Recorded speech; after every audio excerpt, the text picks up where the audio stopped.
The president says if those troops are sent to the front lines, they will not be in a combat role. But will they really have a choice if they find themselves under fire? And if they do, God forbid, could they even pick up a weapon under this plan to defend themselves? Colonel Ollie North is host of War Stories here on Fox News and author of the book Counterfeit Lies. Ollie, good to see you. All right, so the president says no boots on the ground, no boots, no boots. Dempsey comes out and says maybe. Gates comes out and says yeah. Odierno says yeah, we're going to need them. President Obama again, well, not a combat mission.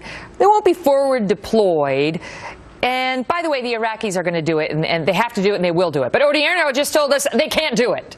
They can't. And the sad fact of it is that the Iraqis have about the $12 billion worth of equipment that we've delivered in the last 3 years, 2/3 to 3/4 of it has either been captured by ISIS, is broken, or unserviceable.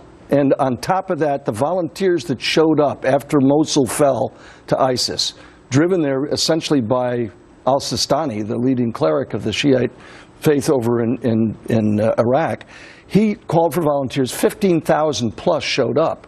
They carried their AK-47 that was rusty, a half magazine, and they showed up in their sandals. No food, no equipment, and essentially they got sent home. What you have is the only force capable of fighting right now inside the borders of what we used to call Iraq are the Kurds. And the Kurds aren't even getting support directly from the United States. They're getting it from France and Albania. So what are we going to do? What does it mean that we are going to be with them, but not forward deployed? Well, look, in my military mind, what you have is Operation Enduring Confusion.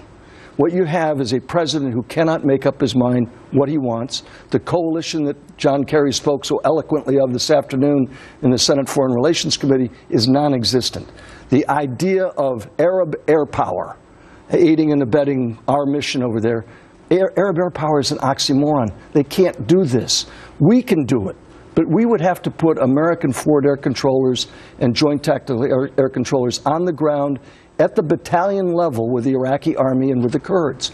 The Kurds are not going to go fight to take Damascus. And so the end result, nor the Iraqis, they couldn't. And so the end result is you have a balloon that you're squeezing at one end, perhaps in Iraq, pinpoint accuracy with airstrikes that we're really good at, and yet no ability to go after ISIS in their safe haven that Barack Obama says they shouldn't have. Why isn't he listening to the generals? We've got General Odierno saying you cannot do it with airstrikes alone. You need capable ground troops. And, Mr. President, that doesn't include the Iraqis right now. And you've got Bob Gates saying you need troops on the ground. Dempsey signaled we need troops on the ground possibly. He doesn't seem to be listening. Megan, I've spent my whole life in and around the U.S. military and been on plenty of times with you from Iraq and other places. I've spent my life with these young guys. I'm waiting for the general or admiral who will stand up on his hind feet and say, this is mission impossible. Given the constraints that you've given, we cannot accomplish the objective you've set. It is impossible to do. They're talking now about taking 5,000 of the so-called Free Syrian Army, somehow exporting them from Syria, getting them to Saudi Arabia and training them, and sending them back in 8 to 12 months. By then, ISIS will number 45 or 50,000. 5,000 troops to fight a two-front war against Assad and against ISIS. It's not something that can be done. Somebody has to tell the truth.